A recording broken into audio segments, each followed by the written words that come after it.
ओम शांति। 18 दिसंबर 2023। आज की मुरली के मुख्य पॉइंट्स हैं। बाप बैठ बच्चों को समझाते हैं। पाप की दुनिया को कलयुगी पतित भ्रष्टाचारी दुनिया कहा जाता है और फिर पुण्य की दुनिया को सतयुगी पावन श्रेष्ठाचारी दुनिया कहा जाता है।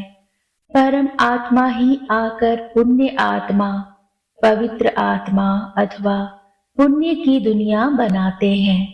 परम पिता परमात्मा जो ज्ञान सागर हैं, उनको आना है। पतित पावन बाप आते ही तब हैं जब सतयुगी पावन दुनिया की स्थापना करनी है और कलयुगी दुनिया का विनाश करना है। जरूर संगम युग पर ही आएंगे। ज्ञान का सागर वह है पतित दुनिया को पावन बनाना, कलयुग को सतयुग बनाना। यह तो परमपिता परमात्मा का ही काम है, ना कि मनुष्यों का। कहा जाता है आत्मा परमात्मा अलग रहे बहुकाल। फिर जब परमपिता परमात्मा अनेक आत्माओं के बीच आते हैं तो उसको कहा जाता है संगम का कुंभ। मनुष्य कुंभ के मेले पर बहुत दान करते हैं, वह कमाई होगी साधु संतों और गवर्नमेंट को। यहाँ तुमको तन मन धन सहित सब कुछ दान करना होता है पतित पावन बाप को। वह फिर तुमको भविष्य में स्वर्ग का मालिक बनाते हैं। संगम को कुंभ भी कहते हैं। त्रिवेणी का संगम है, उसका नाम रख दिया है कुंभ।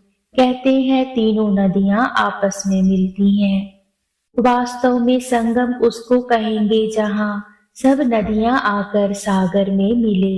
वहां सागर तो है नहीं, यह तो नदियां आपस में मिलती हैं। नदियां और सागर के मिलन को ही सच्चा सच्चा मेला कहा जाता है।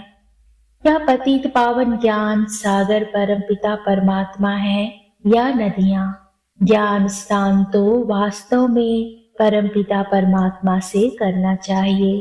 पावन दुनिया की स्थापना परमपिता परमात्मा कराते हैं। प्रतिज्ञा परमपिता परमात्मा से की जाती है, ना कि त्रिवेणी से। हे बाबा, हम आपकी श्रीमत से पावन बनने के लिए प्रतिज्ञा करते हैं। बाप भी कहते हैं मैं तुमको पावन दुनिया का मालिक बनाऊंगा। यह है बाबा के इशारे। बच्चों को बाप कहते हैं तुम जहां से आए हो उसे याद करो तो अंतमति सोगति हो जाएगी। बाप को याद करने से ही पावन बन सकते हो, पाप खत्म होंगे। गृहस्थ व्यवहार में रहते देह के सर्व संबंधों से बुद्धि निकाल बाप के साथ जोड़ने का पुरुषार्थ करना है, जो फिर अंत समय भी वही याद पड़े। और कोई की याद पड़ी तो सजा खानी पड़ेगी और पद भी कम हो जाएगा। तो वास्तव में कुंभ कल्प के संगम को कहा जाता है, जब आत्माएं और परमात्मा मिलते हैं। श्रीमत से ही राजाई मिलती है। श्रीमत पर नहीं चलते तो आखिरी खत्म हो जाते हैं। सजनिया साथ में वह चलेंगी जिसका दीपक जगा हुआ होगा। जिनके दीवे बुझे हुए हैं वह साथ में थोड़े ही चलेंगे। बाकी तो बाद में आते हैं, उनमें ताकत कम होती है।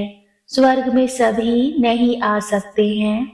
भारत ही हेवन था, ऐसे नहीं कि भारत के बदले जापान खंड हेवन हो जाएगा।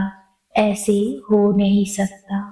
अच्छा, मुरली का सार है मीठे बच्चे, आत्मा और परमात्मा का मिलन ही सच्चा सच्चा संगम अथवा कुंभ है।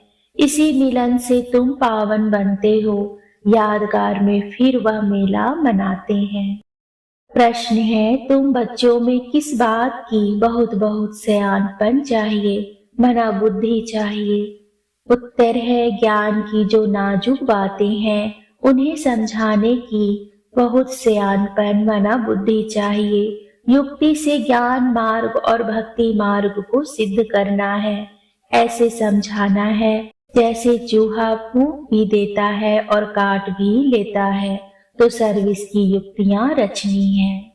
कुंभ मेले पर प्रदर्शनी लगाकर अनेक आत्माओं का कल्याण करना है। पतित से पावन होने की युक्ति बतानी है। धारणा के लिए मुख्य सार है पहला, सजाओं से बचने के लिए देह के सर्व संबंधों से बुद्धि योग निकाल एक बाप से बुद्धि योग जोड़ना है। अंत समय में बाप के सिवाय कोई याद न आए। दूसरा है, निरंकारी बन साइलेंस में रह, कांटों को फूल बनाने की मेहनत करनी है।